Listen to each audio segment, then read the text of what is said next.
In the quiet suburbs of Los Angeles, where palm trees swayed gently in the afternoon breeze, none of the residents could have predicted how a single act of cruelty would lead to an extraordinary encounter that would change multiple lives forever.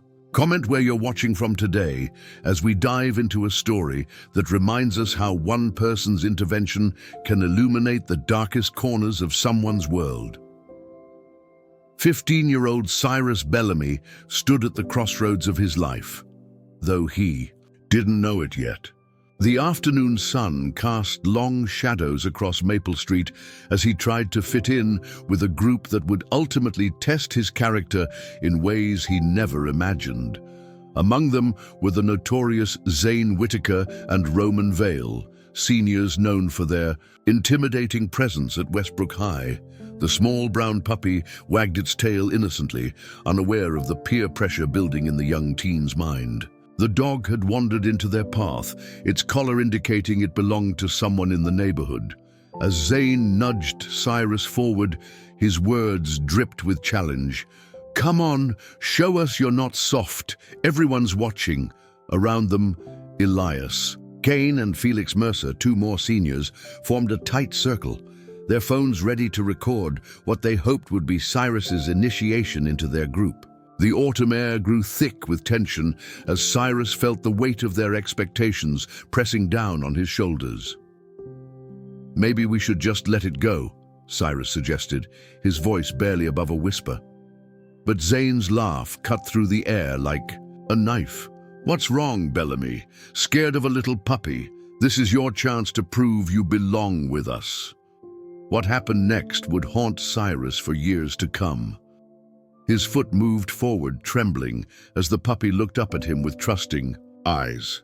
The moment stretched like an eternity, the choice between cruelty and conscience hanging in the balance. But fate had other plans. A sleek black Ferrari screeched to a halt beside them, its engine purring like a lion ready to pounce. The window rolled down, revealing a face that had graced movie posters around the world for decades. Sylvester Stallone's stern gaze fixed upon the scene before him, his presence commanding immediate attention. The teens froze, phones dropping to their sides as they recognized the legendary actor. Stallone stepped out of his car, his movements deliberate and powerful. "What do we have here?" his iconic voice rumbled, eyes scanning the group before settling on Cyrus. Zane tried to salvage the situation, his earlier bravado crumbling. "Mr. Stallone, sir, we were just..." But the actor cut him off with a raised hand. The puppy, sensing safety, scampered towards Stallone, who gently scooped it up. "You know what makes a real man?" Stallone asked, directing his words at Cyrus. "It's not about hurting the defenseless, it's about protecting them." His words carried the weight of decades of wisdom, each syllable striking at the hearts of the gathered teens. The circle of seniors began to disperse, their plans for cruel entertainment evaporating under Stallone's unwavering gaze. But he wasn't finished. He gestured for Cyrus to come closer, recognizing something in the boy's eyes, a struggle between wanting to belong and knowing what's right. "I've played tough guys all my life," Stallone continued, "but real strength? That's having the courage to stand up to peer pressure, to say no when everyone's pushing you to do something wrong." The puppy nuzzled against his chest, as if emphasizing his point.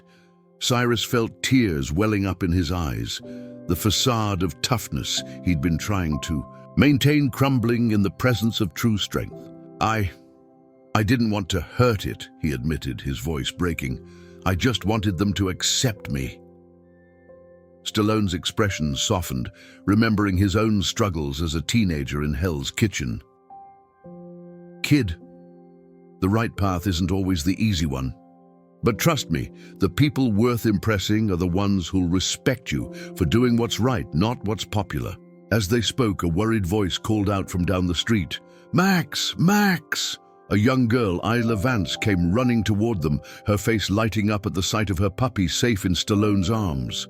The actor handed the dog back to its rightful owner, but his attention remained on Cyrus. "Listen," Stallone said, placing a hand on Cyrus's shoulder. "I've got a better way for you to spend your afternoons. I help out at the local youth center, teaching kids boxing, discipline, self-respect. Why don't you come by? Channel that energy into something positive." The invitation hung in the air like a lifeline thrown to a drowning man. Cyrus looked up, seeing not just a famous actor, but a mentor offering him a different path. Behind them, Zane and his group had completely disappeared, their influence already beginning to fade. Word spread quickly through the neighborhood. Everett Stone and Bennett Knox, who had witnessed the entire scene from their front porches, would later tell others how Stallone had done more than just stop an act of cruelty. He'd potentially changed the course of a young man's life. As the sun began to set, casting an orange glow over the street, Stallone handed Cyrus a card with the youth center's address. "Tomorrow 4 p.m., he said. "Show up if you're ready to learn what real strength is about." With that, he returned to his Ferrari, leaving behind a teen who stood a little straighter, breathed a little easier, knowing he'd been given a second chance. The story of what happened that afternoon spread through the community like wildfire. Maddox Reed, the youth center's director, would later say it was just like Stallone, always showing up at the right moment, always ready to guide someone back to the right path. Have you ever witnessed someone step in to prevent cruelty? Share your stories in the comments below. Sometimes, the biggest acts of heroism come from simply being there at the right moment, ready to stand up for what's right. Remember, it's not about how hard you can hit, but about having the strength to choose kindness when others choose cruelty. This story continues as we follow Cyrus Bellamy's journey of transformation, beginning the very next day after Stallone's intervention. The morning light filtered through the windows of Westbrook High, where whispers of yesterday's events had already begun circulating through the hallways. Cyrus walked through the corridor, his head down, aware of the stares and murmurs following him. August Klein and Callum Ford, who had heard about the incident, watched from their lockers as Zane Whitaker and his group deliberately turned their backs when Cyrus passed by. The isolation was immediate, but somehow it felt different than he expected, almost liberating. During lunch period, Cyrus sat alone picking at his food when Jasper King approached his table. Unlike the others, Jasper had always marched to his own beat, never falling in line with Zane's crowd. "Hey," Jasper said, sliding into the seat across from Cyrus. "Heard Stallone shut down Zane's little initiation ceremony. Pretty legendary, if you ask me." The cafeteria buzzed with activity as Eden Locke and Lyra Stone, two juniors known for their involvement in the school's anti-bullying campaign, walked past their table. They offered Cyrus small smiles, the first friendly gestures he'd received. All day, it was strange how quickly the social dynamics could shift. As the final bell rang, Cyrus found himself standing outside the youth center, the address on Stallone's card matching the building before him. The worn brick structure didn't look impressive, but there was something welcoming about it. Through the windows, he could see young people training, their movements focused and disciplined. Rowan Blair, the center's young assistant coach, met him at the door. "You must be the kid Sly mentioned," he said, extending a hand. "Come on in, we've been expecting you." Inside, the gym smelled of leather and determination, the rhythmic sound of boxing gloves hitting bags, creating a steady heartbeat. Stallone was already there, working with a group of younger kids. He caught sight of Cyrus and nodded approvingly. "Right on time, kid. That's the first lesson, showing up." He introduced Cyrus to Phoenix Cruz and Arlo Bennett, two regulars at the center who would become his training partners.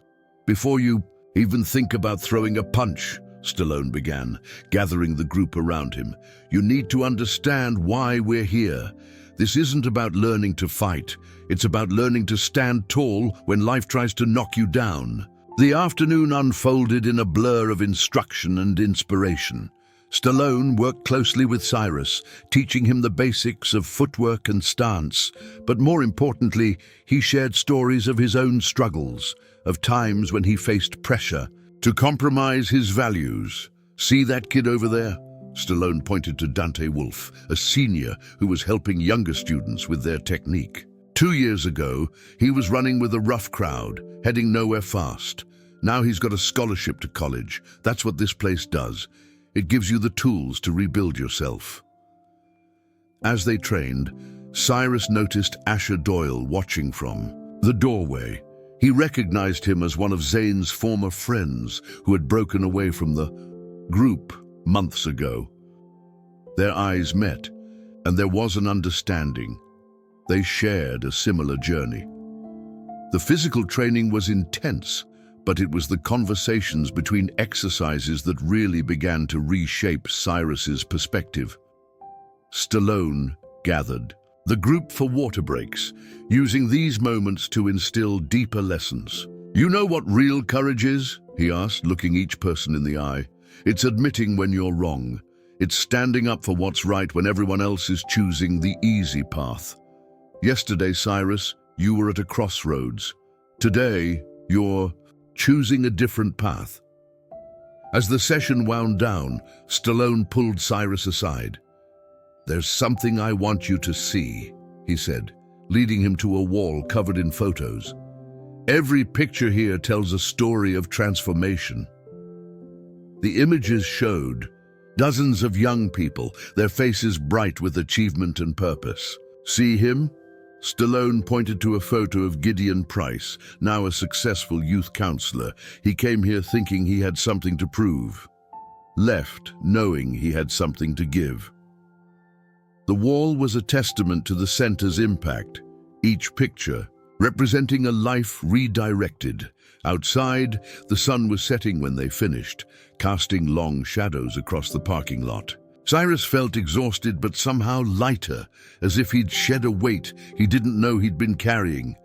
Stallone walked him to the door, but before Cyrus could leave, a commotion outside caught their attention.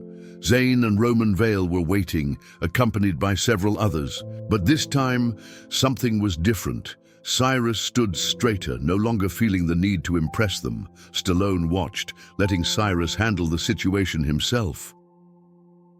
"Look who's become Stallone's new charity case," Zane called out, but his words lacked their usual sting.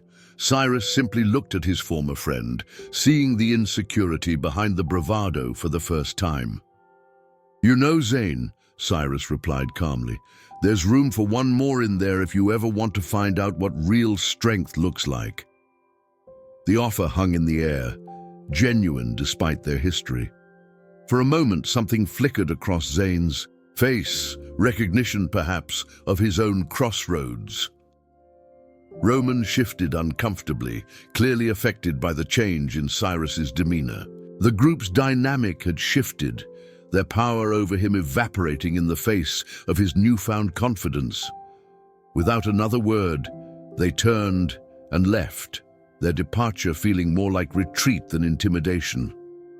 Stallone placed a hand on Cyrus's shoulder. "You handled that well, kid. Sometimes the strongest thing you can do is offer someone else a way out of their own darkness." The words settled deep in Cyrus's mind, adding another layer to his understanding of true strength. As Cyrus walked home, he passed by Isla Vance's house, where Max the puppy played safely in the front yard. The sight brought a smile to his face, a reminder of the moment that had set this transformation in motion. When he reached his own street, he saw Emmett Rhodes, his elderly neighbor, struggling with some grocery bags. Without hesitation, Cyrus jogged over to help, earning a grateful smile. It was a small gesture, but it felt right, the kind of person he wanted to be.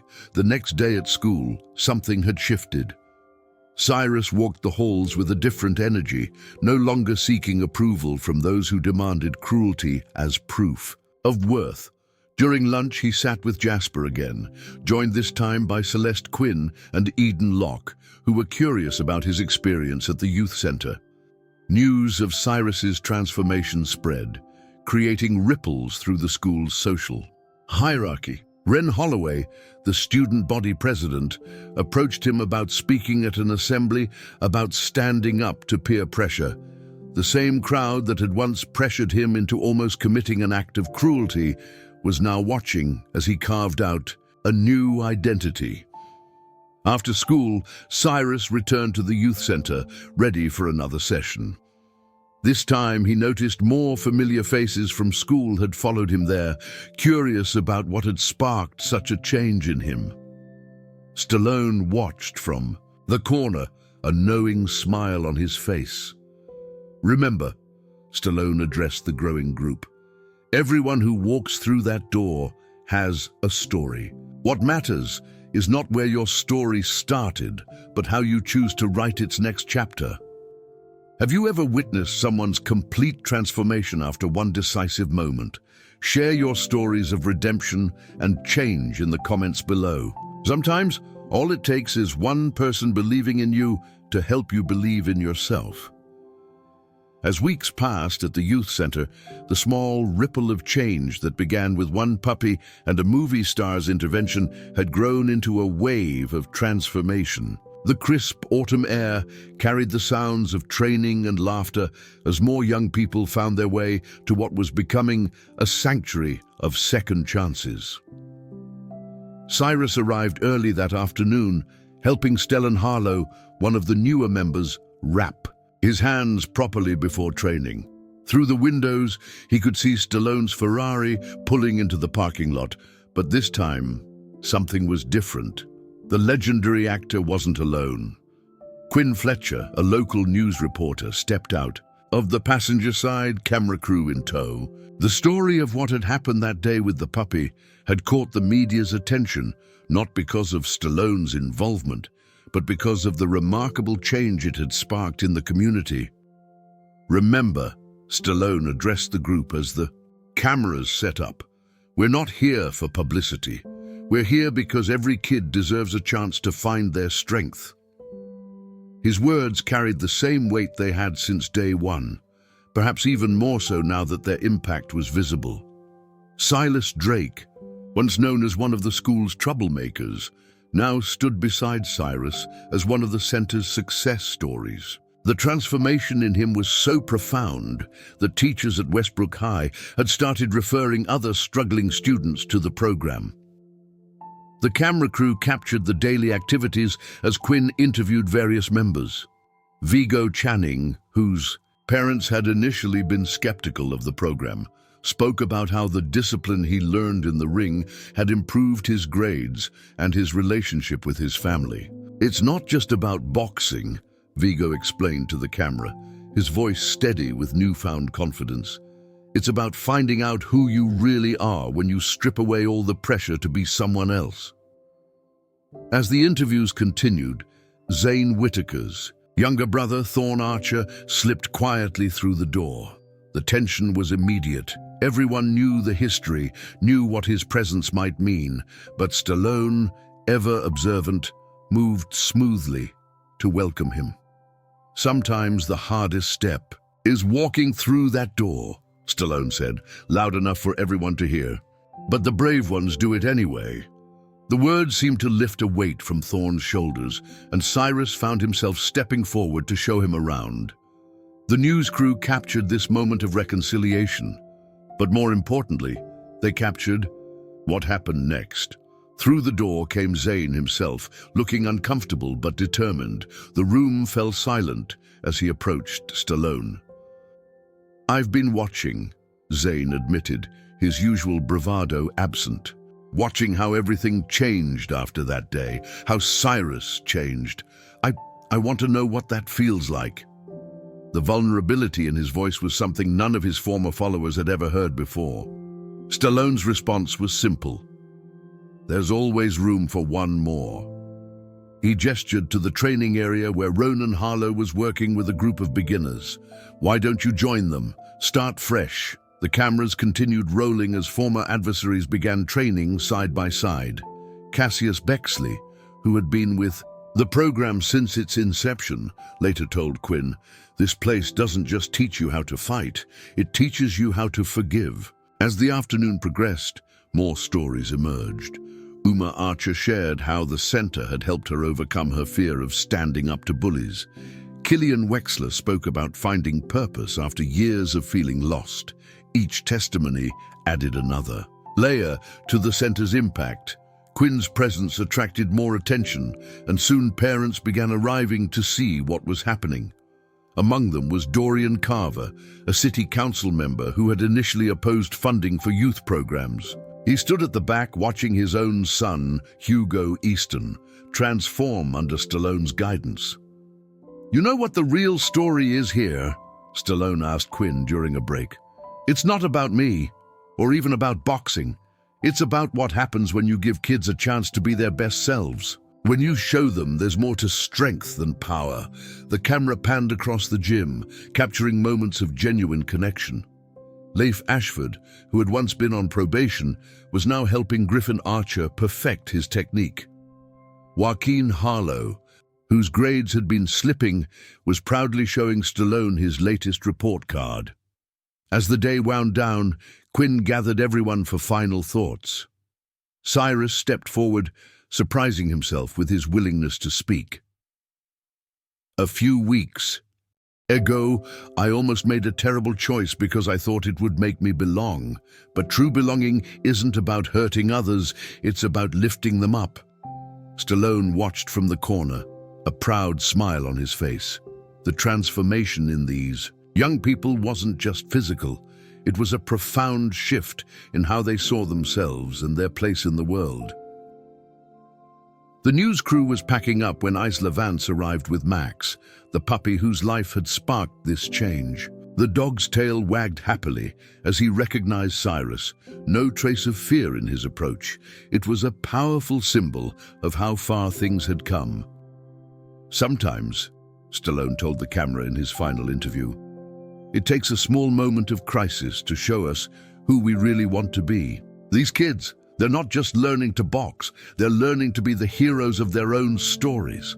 After the crew left, the regular training resumed, but there was a different energy in the air. Finian Granger, one of the newer members, asked Cyrus to share his story again, not for cameras this time, but for inspiration.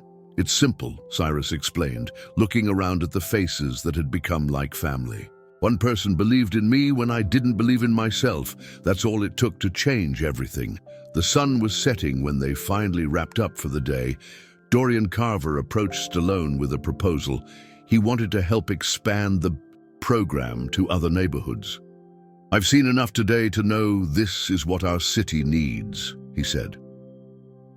Outside, Cyrus watched as Thorne and Zane walked home together, their relationship healing through shared experience. Nearby, Uma Quimby and Sarai Foster, who had once been rivals at school, made plans to study together. The transformation had rippled beyond the center's walls. Teachers reported improved behavior and grades. Parents spoke of renewed connections with their children. Even local police noticed a decrease in youth-related incidents in the area. As Cyrus helped clean up the gym, Stallone pulled him aside. "You know, kid, that day with the puppy, that wasn't just about saving an animal, it was about saving each other. Look around, every person here is proof that change is possible." The evening ended with a tradition that had developed over the weeks. The group gathered in a circle, each person sharing one thing they were grateful for. When it came to Cyrus's turn, he looked at the faces around him. Zane, Thorne, Uma, Griffin, and all the others who had found their way here. "I'm grateful for second chances," he said simply, "and for people who see the best in us, even when we can't see it ourselves." Have you ever witnessed a moment of kindness create a chain reaction of positive change? Share your experiences in the comments below. Sometimes the smallest acts of compassion can transform not just one life, but an entire community. The youth center's growing influence had caught the attention of city officials, leading to an unexpected challenge that would test the strength of their newfound community. Early morning light filtered through the windows as Stallone called an emergency meeting with his core group of students. Ileana Carver, from the city planning department, had delivered troubling news.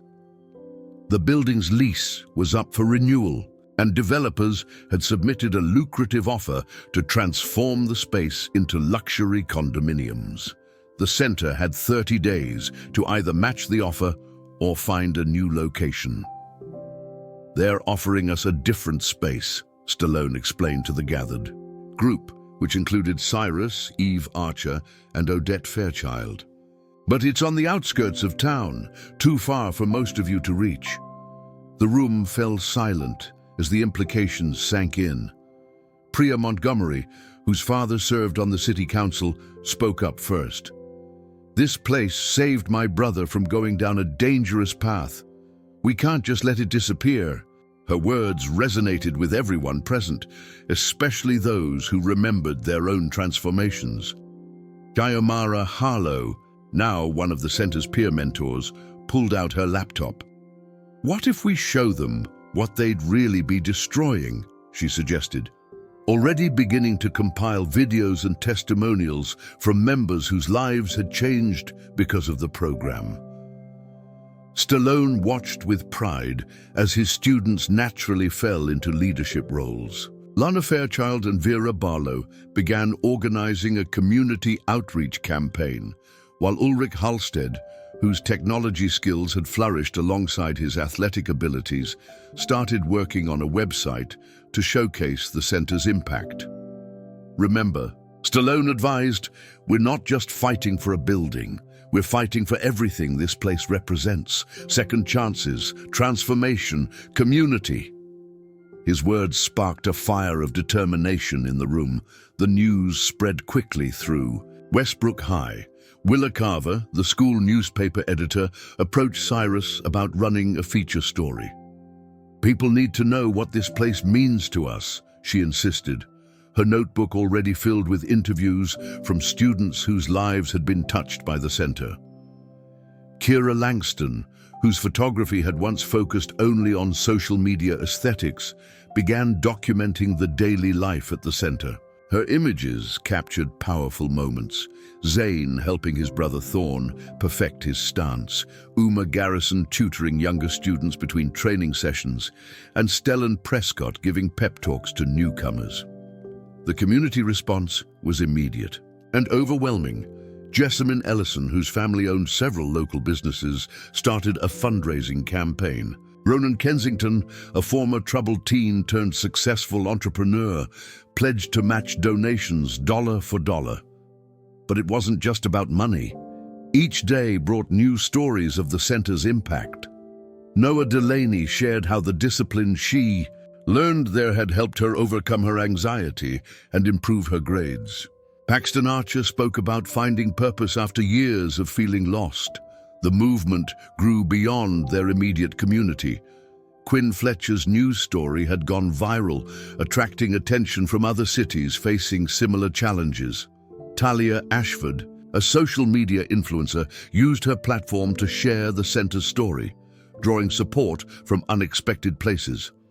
Stallone organized a special exhibition night, inviting city officials to witness firsthand what they might be displacing. The evening began with demonstrations of the physical training, but it was the personal testimonies that truly captured attention. Mira Grayson stepped forward first, her voice steady as she addressed the gathered officials. "Before I found this place, I was angry at the world. Now I'm helping others find their way. That's what this center does. It turns pain into purpose."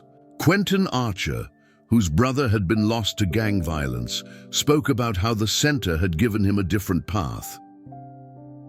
"This isn't just about boxing," he explained. "It's about having somewhere to belong, somewhere to become someone better." The officials watched as Cyrus led a group demonstration, showing how their training incorporated lessons about respect, discipline, and community.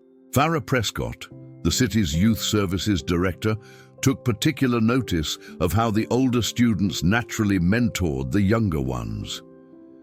During a break in the presentations, Dorian Wexler, a developer who had supported the condominium project, pulled Stallone aside. "I had no idea," he admitted, watching his own son Vigo help a younger student with homework. "This is more than just a youth center." The evening culminated with a surprise announcement. Hana Garrison, whose technology company had recently relocated to the area, stepped forward with a proposal. She offered to purchase the building outright and lease it back to the center for a nominal fee, ensuring its long-term survival. The celebration that followed was about more than just saving their space. It was a testament to the bonds that had formed, the lives that had changed, and the community that had come together. Yara Kensington and Sarai Winslow organized an impromptu demonstration of their progress, showing how far they'd come from their first nervous days at the center. As the crowd began to disperse, Cyrus noticed Max the puppy had made another appearance with Isla Vance. The dog, now bigger but still as friendly, became the center of attention, a living reminder of how this journey had begun. "You see that?" Stallone said to the remaining city officials, gesturing to where Zane was now helping newcomer Iker Delaney learn. "The basics. That's what happens when you give kids a chance to be their best selves. They lift each other up." The next day brought more good news. Inspired by their success, other communities began reaching out for guidance on starting similar programs. Leif Kensington and Odin Barlow volunteered to help mentor these new initiatives, eager to spread the impact they'd experienced. The center's influence continued to grow.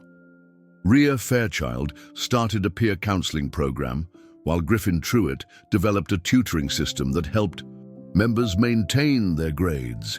The space had become more than just a gym. It was a hub for positive change. Stallone gathered everyone for a special training session to celebrate their victory. "Remember," he said, looking around at the faces that had become like family, "real strength isn't just about what you can do with your fists. It's about what you can do with your heart." As they trained, Cyrus couldn't help but reflect on how far they'd come. The center had evolved from a place of personal transformation to a symbol of community power and unity. Every punch thrown, every lesson learned, every friendship formed was a testament to the change that began with one small act of intervention. Have you ever been part of a community that came together to save something important? Share your stories of collective action and triumph in the comments below. Sometimes the biggest victories come when we stand together for what matters most. The success of saving the youth center had brought unexpected attention, and with it came a new challenge. News outlets across the country had picked up the story, and suddenly the spotlight was shining brightly on their small community. What started with one act of kindness had evolved into a movement that none of them could have predicted. Cambria Steele, a documentary filmmaker, arrived one morning to capture what she called the ripple effect of compassion. The presence of cameras made some nervous, particularly Odin Truitt, who had finally found his confidence away from judgmental eyes. But Stallone saw an opportunity to spread their message further. "Your stories matter," he told the group during their morning meeting, "not because they're perfect, but because they're real." His words resonated with Vienna York, who had recently joined after witnessing how the center had transformed her older brother. The documentary team followed Cyrus as he led a morning training session. Now a senior mentor, he worked with newer members like Fallon Kerr and Danica Reed, showing the same patience that Stallone had shown him months ago. The cameras captured moments of genuine connection, the kind that couldn't be scripted. Bianca Ellison, who had been documenting the center's journey through her photography, shared her collection with the film crew. Her images told a story of transformation. Zane teaching conflict resolution to younger members, Thorne organizing study groups, and countless moments of triumph as students achieved personal goals. During interviews, Emile Foster spoke about how The center had become a safe haven for kids struggling with peer pressure. Before this place, we thought being tough meant being cruel. Now we know it means having the strength to be kind. The documentary team was particularly interested in the ripple effects beyond the center's walls. They interviewed Dahlia Garrison, a teacher at Westbrook High, who reported a significant decrease in bullying incidents. The culture has shifted, she explained. These kids aren't just learning to box, they're learning to lead. Celine Archer, whose brother had been part of Zane's old crowd, shared how the change had affected her family. "It's like dominoes," she said. "One person changes, and it inspires others to change too." The cameras captured her helping newcomer Yara Prescott wrap her hands for training. As filming continued, an unexpected visitor arrived at the center. Carmen Archer, a state senator who had been following their story, came to see firsthand what had captured national attention. Stallone welcomed her, but it was the students who took the lead in showing her around. Kaya Mercer and Ileana Overton demonstrated their peer mentoring program, where older students helped younger ones with both athletic training and academic support. The senator watched as Joaquin Penrose, once known for starting fights, now patiently taught conflict resolution techniques to a group of middle schoolers. "This isn't just about stopping violence," Stallone explained to the senator. "It's about creating a new definition of strength." His words were punctuated by the sound of Nico Fairchild leading a group discussion about handling peer pressure, the very issue that had brought Cyrus to the center months ago. The documentary captured a powerful moment when Merrick Archer, whose son had been one of the center's first success stories, spoke about the transformation in his family. "We used to worry every time the phone rang," he admitted. "Now we can't wait to hear about the latest achievement." During afternoon training, Uma Radcliffe worked with a group of young girls, teaching them both self-defense and self-respect. The cameras rolled as she shared her own story of finding confidence and purpose within the center's walls. "This place doesn't just teach you to fight," she explained. "It teaches you what's worth fighting for." The day took an unexpected turn when Xiomara Delaney rushed in with news that another youth center across town was facing closure. Without hesitation, the students began organizing support efforts. Priya Keaton and Ronan Penrose started drafting proposals for community outreach, while Griffin Jameson set up a social media campaign. "See that?" Stallone pointed out to the documentary team. "That's real strength, using your own success to help others succeed." The cameras captured the spontaneous mobilization, showing how the lessons learned at the center extended far beyond its walls. As the day progressed, more stories emerged. Willa Montgomery shared how the center had helped her overcome her fear of standing up to bullies. Viggo Radcliffe spoke about finding his voice after years of silence. Each testimony added another layer to the narrative of transformation. The documentary team was particularly moved by a session where new members shared their reasons for joining. Talia Wexler spoke about wanting to be part of something positive. After years of feeling lost, Ika Rowley admitted he came because he saw how his older brother had changed for the better. Late afternoon brought a special moment as Max, the puppy whose life had sparked this journey, visited with Isla Vance.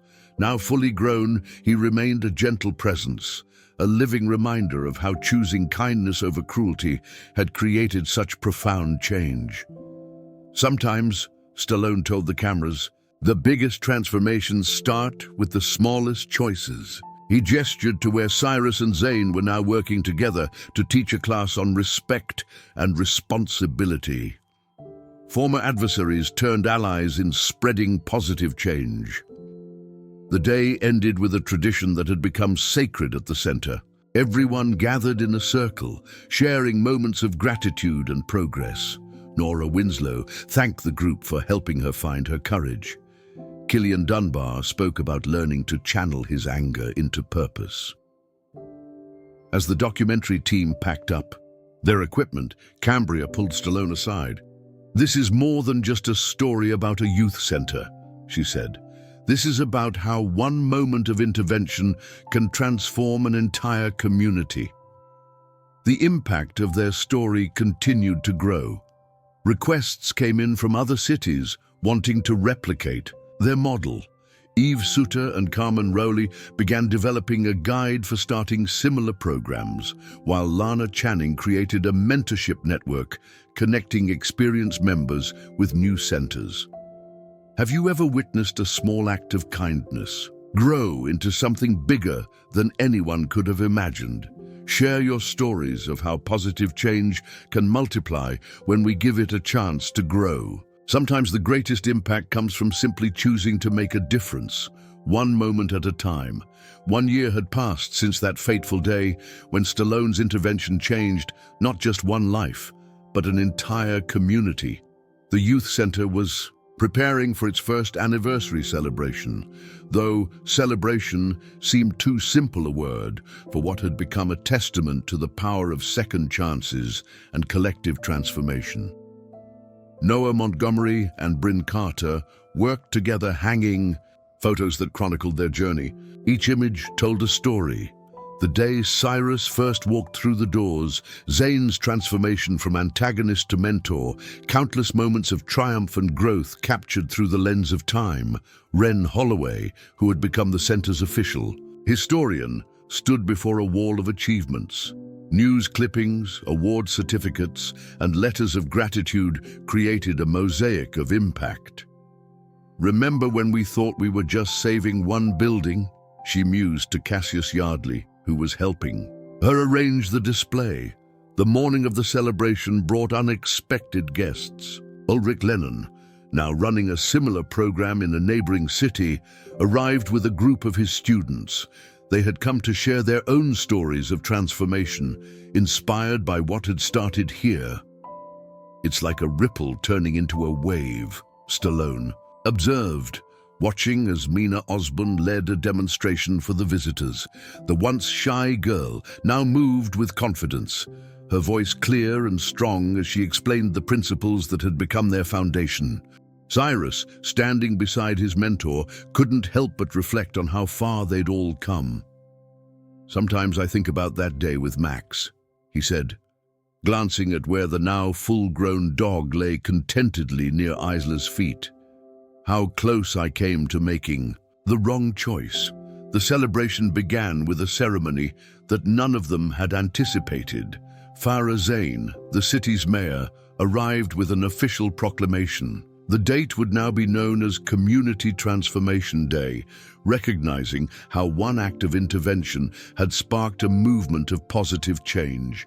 Joaquin Nolan, who had documented their journey through video, premiered a short film capturing key moments from the past year. The audience watched as scenes played out. Talia Truitt finding her voice, Viggo Underwood learning to channel his energy into leadership, Elena Langston discovering her talent for teaching others. The film showed more than just physical transformations. It captured Zion Ellison starting a peer counseling program, Eve Penrose developing an anti-bullying initiative, and countless moments of students lifting each other up instead of tearing each other down. During the screening, Stellan Winslow leaned over to Cyrus and whispered, "Remember when we thought this was just about learning to box?" The question carried the weight of their shared understanding that true strength had always been about something more. After the film, Stallone gathered everyone for what had become their traditional circle of sharing, but this time it was different. Former members who had gone on to college or careers returned to speak about how the center's lessons had shaped their paths. Uma York, now studying psychology, spoke about using the conflict resolution skills she learned to help others.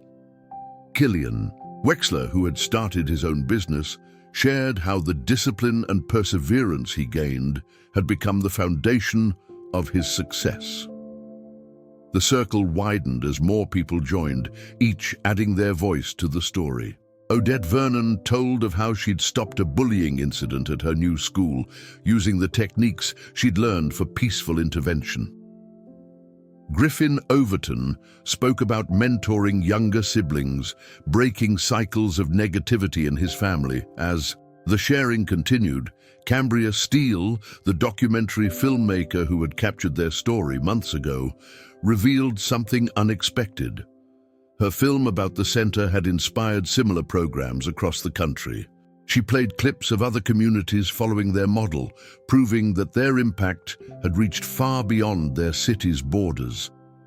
The celebration took an emotional turn when Zane stepped forward to speak. His voice, once used to intimidate, now carried the wisdom of hard-won growth. "A year ago, I thought strength meant making others fear you," he admitted. "Now I know it means having the courage to help others find their own strength." Thorne Thatcher, his younger brother, stood beside him, their relationship a living testament to the power of change. Together, they had created a mentoring program for siblings, helping other families heal and grow stronger together. The afternoon brought demonstrations of their evolving program. Xiomara Ingram led a session combining physical training with emotional intelligence exercises. Yara Underwood showcased how they'd integrated academic support with athletic achievement. Each presentation revealed how their approach had become more comprehensive, addressing not just physical strength but whole-person development. As the day progressed, more stories emerged. Ileana Zane shared how she'd used her experience to help her father's company develop youth outreach programs. Priya Radcliffe spoke about starting a scholarship fund for center members pursuing higher education. Every story added another thread to the tapestry of their collective transformation. Near sunset, Stallone gathered everyone for a special announcement. The center's model had been recognized by a national foundation, which was providing funding. To help establish similar programs across the country, Leif Merrill and Odin Zeller would be among the first to help launch these new initiatives. But remember, Stallone emphasized, it's not about replicating what we did here. It's about showing others that change is possible, that it's never too late to choose a different path. The evening concluded with a candlelight ceremony, led by Sarai Urban and Vera Foster. Each person lit a candle, symbolizing how one light could illuminate the way for others. The flame passed from hand to hand, former adversaries now standing. Together, newcomers alongside veterans, all part of something larger than themselves. As the candles flickered in the growing darkness, Cyrus looked around at the faces illuminated by their gentle light. He saw Willa Merrill, once afraid to speak up, now confidently leading younger members. He watched as Ika Osborne, who had arrived angry and isolated, shared a laugh with friends who had become like family. "This," Stallone said quietly, standing beside him, "this is what real power looks like. Not the power to tear down, but the power to build up, to transform, to heal." The final moments of the celebration brought one last surprise. Max, the puppy, whose life had sparked it all, had been officially certified as a therapy dog. Isla announced he would be visiting schools with her, helping other young people learn about compassion and courage. Have you witnessed how one moment of kindness can grow into something extraordinary? Share your stories of transformation in the comments below. Sometimes the greatest changes begin with the smallest choices, and the bravest thing we can do is believe in the power of second chances.